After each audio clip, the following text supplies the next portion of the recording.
Je vais vous raconter une histoire, une anecdote. Nous tous nous connaissons Bill Gates. Bill Gates, c'est quelqu'un, il fait partie des hommes les plus riches au monde. Il a vraiment une fortune vraiment faramineuse. Un jour, il disait que lui, il a un ami avec qui il a fréquenté l'université ensemble. Et donc, il disait que cet ami-là avait toujours des bonnes notes, des meilleures notes plus que lui. Mais aujourd'hui, cet ami-là, il travaille chez Microsoft. Et nous tous, nous savons que Microsoft appartient à Bill Gates. Donc, ça veut dire que cet ami-là travaille chez Bill Gates. Lui qui avait toujours des bonnes notes. Et Bill Gates n'avait pas de bonnes notes. Et je vous rappelle que l'intelligence ne garantit pas la réussite. Et les gens, comme ils sont intelligents à l'école, ils pensent que bon, ça va déjà pour eux.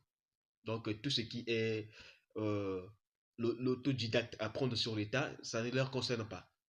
Donc, il suffit d'avoir un diplôme, comme disait le coach Ouedraogo, avoir un carton sur lequel on a écrit le nom, le prénom, signature et cachet, et un diplôme. Donc, on ne veut plus apprendre. On dit que, bon, moi, mon intelligence est déjà certifiée par l'État. L'État reconnaît mes compétences. Or, non. Quand on finit les études, on doit apprendre certaines choses. Et je vous déconseille cela. Et dans la vie, les gens confondent souvent l'éducation et les études. Les études, c'est tout ce que nous apprenons à l'école. Donc, les théorèmes, Archimède et tout ce qui va avec. Et ça, ce sont des études. Et l'éducation, c'est tout ce que nous apprenons hors de l'école. Et à l'école aussi, nous apprenons un petit peu une partie de l'éducation. Mais l'éducation passe hors de l'école. Et moi, pour réussir de la vie, il faut être éduqué, avoir des connaissances, des compétences aussi, des expériences. Et nous tous, nous savons que pour avoir de l'expérience, il faut appliquer, apprendre des choses et appliquer. Plus nous passons de temps sur un domaine, plus nous sommes compétents. Nous avons des compétences sur ce domaine. Et ce que nous apprenons à l'école ne représente qu'une petite partie de la réalité professionnelle. Donc le but de la vidéo, c'est de vous inciter à apprendre sur l'état, à être autodidacte. Bien que nous sommes peut-être écoliers ou étudiants, apprentissage, apprenons, pardon, donc apprenons d'autres choses hors de l'école.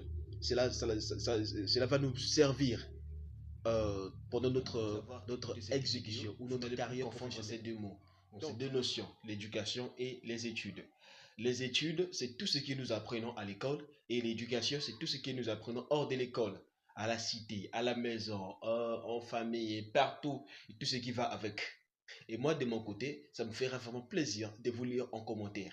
Donnez-moi votre point de vue, sinon votre opinion, et ça me fera énormément du plaisir de vous lire en commentaire. N'oubliez pas de liker la vidéo, ça va vraiment m'aider pour le boostage de mon algorithme. Et partagez-la si possible. Donc, pour terminer, nous allons terminer par une citation sud-africaine, une célèbre citation de Nelson Mandela qui dit que l'éducation est l'arme la plus puissante pour changer ce monde. Rappelle-toi de ça et attends de réfléchir. Abonne-toi.